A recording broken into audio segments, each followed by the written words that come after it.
Tugas kelompok hari ke-10 Komitmen Mutu disusun oleh Tria Sahvizar, Yanti Sitohang, Tentri Despiasari, Jimmy Adesta. Komitmen mutu merupakan pemahaman konsep mengenai efektivitas, efisiensi, inovasi mutu penyelenggaraan pemerintahan.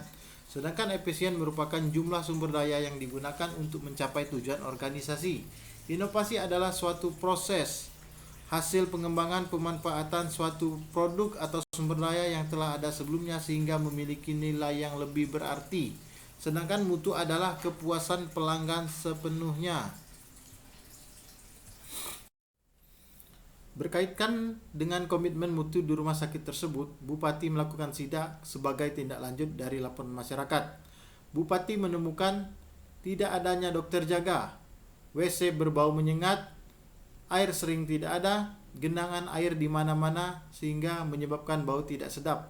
Obat-obat sering kosong, perawat-perawat yang judes, ruang rawat inap yang kosong, tidak ada air sama sekali di kamar mandi. Semua pintu kamar mandi rusak, plafon koridor banyak yang jebol dan mau lepas.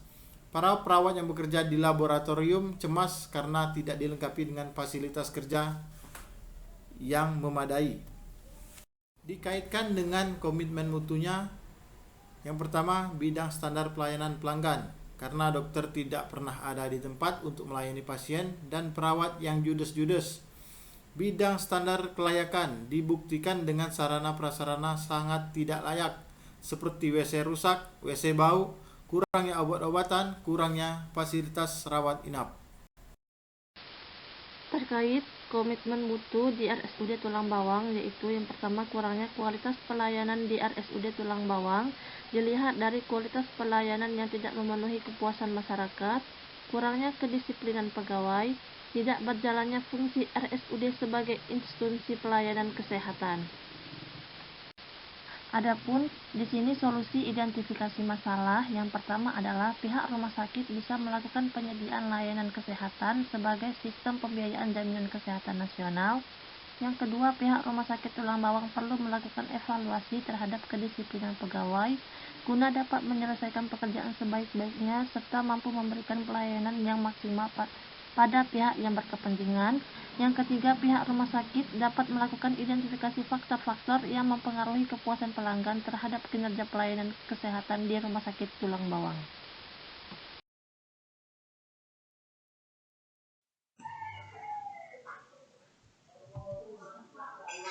Identifikasi masalah. Masalah kedua, sarana dan prasarana rumah sakit kurang memadai. Kamar mandi dan WC-nya baunya luar biasa, saluran air yang tersumbat, dan genangan air di mana-mana.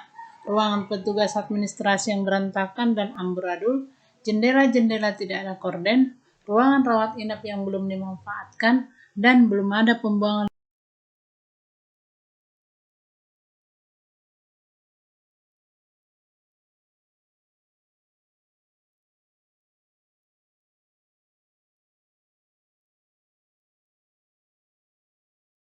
inovasi. Direktur selaku pemegang wewenang harus melakukan inovasi dengan membentuk manajemen pemeliharaan rumah sakit dengan menggunakan metode PDCA.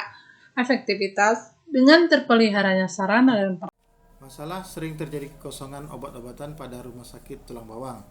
Hal ini berdampak buruk terhadap pasien, terutama pasien gawat darurat dan pasien penyakit akut. Umumnya pasien gawat darurat dan penyakit akut tidak dapat diperkirakan jenis dan jumlah obat yang diperlukan, serta berdampak negatif terhadap rumah sakit akibat manajemen pengelolaan yang tidak baik.